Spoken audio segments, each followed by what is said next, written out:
আসলে সেই মঞ্চ তৈরি করা হয়েছে।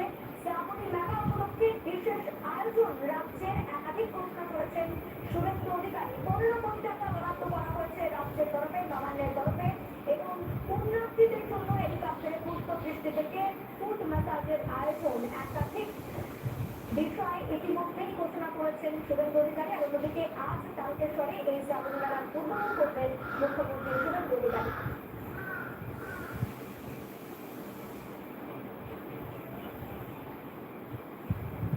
আজ শ্রাবণী মেলায় বিশেষ উদ্বোধনী অনুষ্ঠানে শুভেন্দু অধিকারী তিনি থাকছেন এবং লেজার শোয়ের আয়োজন করা হচ্ছে। শ্রাবণী মেলার উদ্বোধন করবেন শুভেন্দু অধিকারী এবং উদ্বোধনী মঞ্চ তৈরি হয়েছে তারকেশ্বর মন্দিরের দিনের বৃষ্টির কথা মাথায় রেখে কিন্তু ইতিমধ্যে সেই মঞ্চ রেখে রাখা হয়েছে।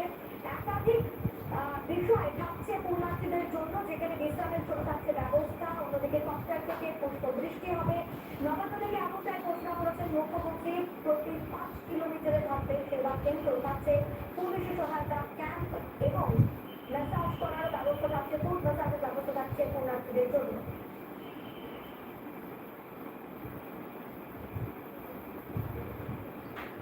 শুভেন্দু অধিকারী তিনি কি বলেছেন শোনাই আপনাদের। আগামী 14 তারিখ তারকেশ্বর ধামে আমি উপস্থিত হব।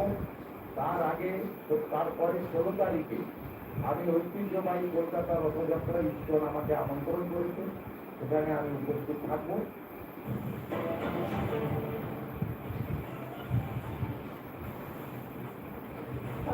পরের খবরের দিকে, এখানে শতাব্দী প্রাচীন রথ কমিটিগুলিকে অনুদান, 5 লক্ষ টাকার অনুদান রাজ্য সরকারের।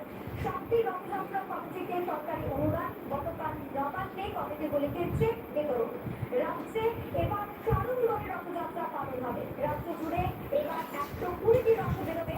কমিটিগুলির সাহায্যে তথ্য সংস্কৃতি দপ্তর দায়িত্ব দেওয়া হয়েছে গৌড়ীয় বৈষ্ণবদের। 75টি রথের মেলায় সেবা কমিটি তৈরির নির্দেশ দিয়েছেন মুখ্যমন্ত্রী শুভেন্দু অধিকারী। পুরী থেকে মহাপ্রসাদ আনানোর ব্যবস্থা করা হবে। খোলা হবে জগন্নাথ কালচারাল ও রিসার্চ সেন্টার। জগন্নাথ নিয়ে গবেষণা ও জীবন নিয়ে হবে প্রচার। মুখ্যমন্ত্রী শুভেন্দু অধিকারী তিনি ইতিমধ্যেই এই বিষয়ে ঘোষণা করেছেন।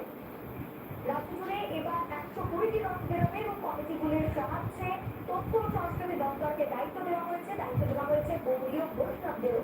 75টি রথের মেলায় সেবা কমিটি তৈরির নির্দেশ দিয়েছেন মুখ্যমন্ত্রী শুভেন্দু অধিকারী।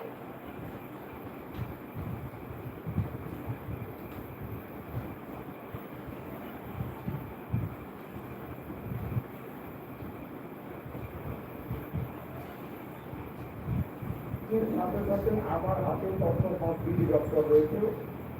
এই দপ্তরের মাধ্যমে আমরা পশ্চিমবঙ্গে 75টি ঐতিহ্যবাহী রথযাত্রার যে মেলা হয়, মিলন উৎসব হয়, সেখানে আমরা সেবা কেন্দ্র স্থাপন করার সিদ্ধান্ত নিয়েছি। তথ্য সংস্কৃতি দপ্তরের পরিচালনায় এই সেবা কেন্দ্রগুলিতে পুণ্যার্থী এবং যে সমস্ত দর্শকরা আসবেন ভক্তমণ্ডলীকে ন্যূনতম পরিষেবা প্রদান করা হবে রাজ্যের 75টি জায়গায়।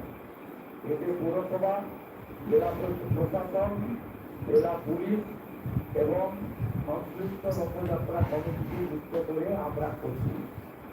আমরা যে সমস্ত রথযাত্রাগুলি দশকের পর দশক ধরে হয়, প্রাথমিকভাবে এখন প্রায় 60টি রথযাত্রা কমিটিকে আমরা 5 লক্ষ টাকা করে সরকারি সহায়তা আজকে প্রদান করব। এটি আমাদের অংশগ্রহণ। এক্ষেত্রে প্রথম বছর তালিকা তৈরিতে কোনো যদি ত্রুটি থেকে থাকে আপনারা ক্ষমাশূন্য দৃষ্টিতে দেখবেন। আগামী দিনে তথ্য আপনারা যদি তথ্য সংস্কৃতি দপ্তরের আধিকারিক তথা জেলা শাসকদেরকে জানান, আগামী দিনে আমরা ত্রুটিপূর্ণ তালিকা তৈরি করার চেষ্টা করব। যেটি শুরু, এটা অনেক দূর যাবে। আজকে যে শিক্ষকটি ঘোষিত হলো রথযাত্রাকে কেন্দ্র করে, আগামী দিনে সেটা মহিলায় পরিণত হবে। এটাকে একটি ঐতিহ্য এবং উৎসবে আমরা পরিণত করার চেষ্টা করব ধীরে ধীরে।